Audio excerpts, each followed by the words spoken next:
Welcome to my hotel room here in Cambridge. I decided that I will sit down and film something that I don't think I've actually shared before in this way, which is a step-by-step framework for how to plan your year to make that your best year yet. Usually at the end of the year, I will film a video where I talk about a reflection on the year, but this year I decided it would be good to share what my actual process looks like so that you can implement this yourself if you're not that interested in the plan with me style videos. Each step is necessary to really get to a point where you're not just setting New Year's goals and forgetting about them. You're really consciously thinking about a life that you want to live and how you can get to that life. The different steps that I'm going to outline are, I think, completely agnostic to what tools that you use. I'm obviously using my planner template in Notion this year. You can use paper, you can use your own planning systems, whatever it is. It's really more about the process that I want to explain here today. The first step of this planning process is to do your yearly review. I think a yearly review is so important because it's so easy to miss all of the things that have happened in a year. A year is such a long time, and when you actually review the year and go back through all of the different holidays you've taken, projects you've worked on, achievements you've had, it's honestly a huge deal, all of what you've gone through this year, even if it doesn't feel like that right now. Last year when I did this, I did 23 things that I completed or achieved in 2023. So many things that I didn't expect were within that 12-month period. What was the word that I used last year? I should know because it's like the only Instagram post I made this year. I like the idea of keeping a completion list of all of the things that you got through in a year or finished in a year or were able to achieve in a year. That can be things that you just had to survive, as well as things that you actively wanted to achieve in a year. Within my Notion template, the actual yearly review template section shows you a list of all the projects that you completed this year. That's really helpful for trying to make that completion list because in theory, if you're using this system on the regular, then all of your projects will be listed in here and you'll be able to look back at all the projects that you moved to completion.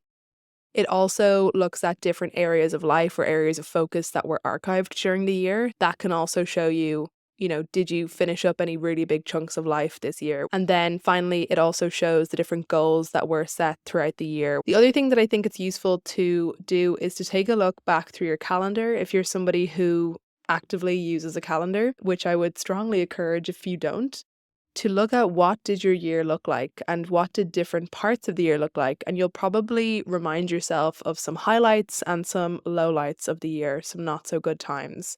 Maybe considering when it comes to looking forward, is this what you want your year to look like next year? What kind of things in here would you change?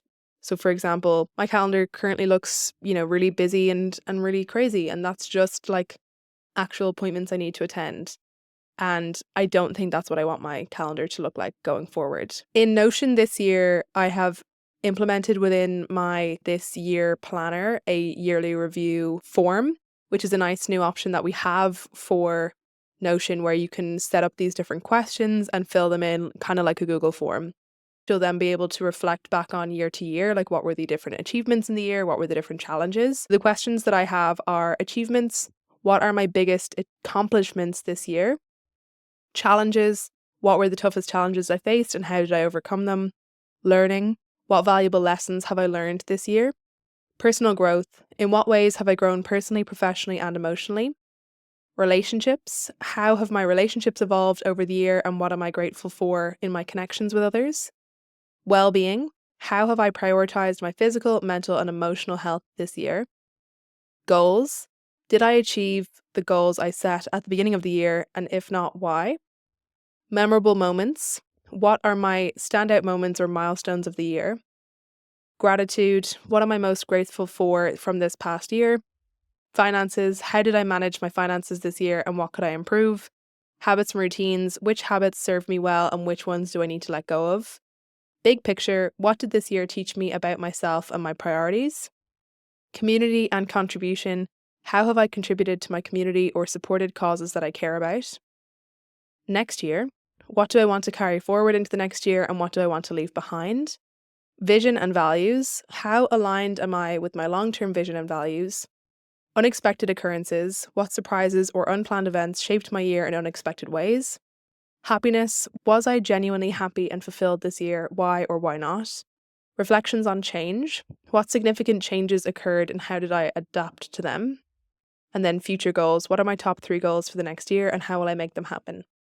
So these questions, obviously you can change these for yourself. You can adapt this Notion format in any ways, or you can just do a more simplified version of this kind of review. One of the most important questions that you can ask yourself from that list would be, is the life that I'm leading in line with my values and in line with my long-term vision for my life? Reflecting on what your values are, and if you don't have a clear picture of your values, it will be a good time to figure out your picture of those. By having mine in Notion, I find that I can really look at these more obviously and remind myself of them more frequently. Asking yourself the question, if I continued my life the way it was this year, what would my life be like, or how would I be?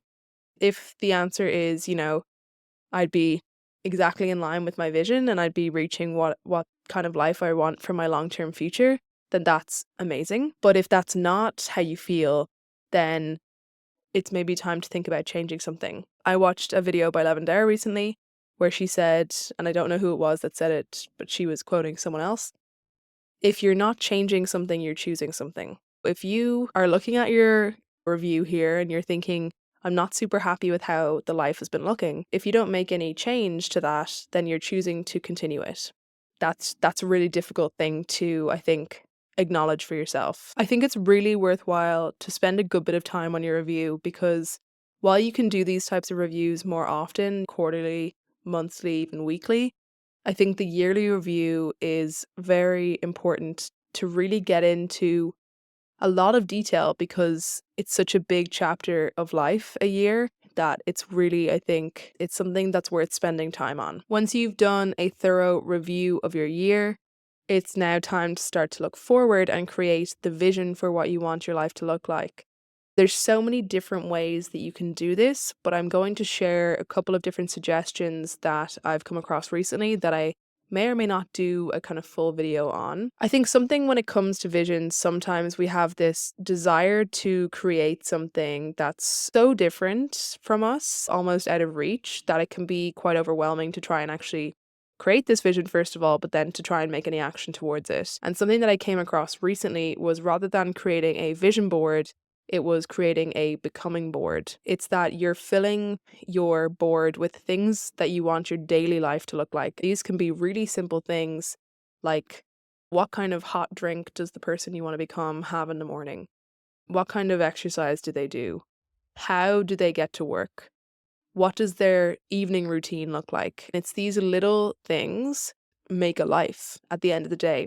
It doesn't have to be these huge things like having 1 million YouTube subscribers, having $1 million in your bank account. Like, those are significant goals and I'm sure worthy pursuits in some ways, but most of the time what we're looking for is easier to find than we think it is. We can find this through these little daily occurrences. I think the becoming board aspect allows you to create these little daily joy moments that I think can really be more gratifying to achieve than these bigger goals that actually maybe don't always bring us that much joy. What I am definitely going to be doing is following the process of that video that I saw. I'll have it linked down below, where I'll be trying to create my own becoming board. I think I'm already in the midst of doing this anyways, but I haven't got it down somewhere. The other nice aspect of the becoming board is you actively want to replace the images that you see on your becoming board with your actual life. So if I had make cycling my daily transport and I have a picture of someone on a bike, I then have a picture of me on my bike. Eventually the becoming board will just be me and my life, and my life will be as I want it to be, which is like such an emotional thing, honestly, to think about. I like that idea. The second one I think that's become quite viral recently is trying to figure out your ideal life, like a description of what that looks like, and then asking ChatGPT to come up with a day in that person's life. I think that can also be really emotional. I think to take that a step further and bring in what I think is important, which is trying to live a life in line with your values, would be when you're putting in that description of what you have as your dream life, I think The other thing that you can try and do would be to ask ChatGPT to describe the life of someone who has those values. That is really good for comparing and contrasting how the life that you're leading right now aligns with the life that you and your soul is really craving. Next step here is goal setting, which I think most people do. For every new year, they will set goals. But I think if you're not doing the two previous steps of reviewing and of discovering a vision, then often the goals that you set will not fully align with the life that you want to live. I think especially at this time of year, there's so many people making videos about their different goals. It can be really easy to get influenced by what goals other people are setting and thinking that these are goals that you should also set for yourself. And I would be coming on to say, no way, don't do that. When it comes to setting annual goals, I like to do a little brainstorm of goals and just kind of throw a bunch of stuff out there. So I did this recently, and the goals that I came up with were honestly a little bit wacky and wonderful, I think, as well. I think let yourself be free in what you decide to put down for your goals. But what I would then encourage is a couple things. First would be to refine your goals. So make sure that they're not vague. Always a good thing to try and do would be to set SMART goals. If you don't know how to create SMART goals, then what you could do is take the goals that you have come up with and paste them into ChatGPT and ask ChatGPT to make them into SMART goals. The idea is that you want them to be specific. If they're too vague, it's going to be hard to know whether or not they are achieved. You want to have a ways to measure your goals and your progress and all of these different things that SMART goals allow for. The second thing I think would be good to look out for is, are they in line with your values and are they in line with your vision? Values. I can't stop talking about values, but if you're setting goals and achieving goals that are not in line with your values, you are not going to get that good feeling that we all want to get and that goals in theory should give us, because we do get a hit of dopamine when we set goals and when we achieve goals. But I think it can be a little bit off if we're not, again, having those goals lining up with their values. When you've got this list of goals, you can then go back and see, are these in line with my values? Which of these values does each of these goals align with? And if they don't, maybe just reconsider, is that something you really want to have as part of your goal list? I think the other thing to consider is it leading to the life that you want? And sometimes we can think that a goal is going to lead us to the life that we want, but then actually it doesn't. For example, one of my goals this year is to make this brand my full-time income. And that leads me to the life that I want because I can work more flexibly on this. I can pursue other aspects that I want to pursue while doing this. And it aligns with my values in the sense that I get a lot from this work. I think it is meaningful and valuable, and one of my values is meaningful work, and it allows me to be creative, and I also love being creative. That's also part of my values. It gives me more time in my life that I'd be able to spend with my family compared with the work that I have done this year, which has been really stressful and taking me away from the people in my life. So that's how that can align with my values. Even though it is a financial goal, it's aligned with my values, it's aligned with the lifestyle that I want to lead. The final step of this whole process is planning, which is kind of what this whole video has been about, but also it's its own thing. I like to do something that's quite similar to bullet journaling, and I've implemented this in my Notion template, which is to look at the year at a glance.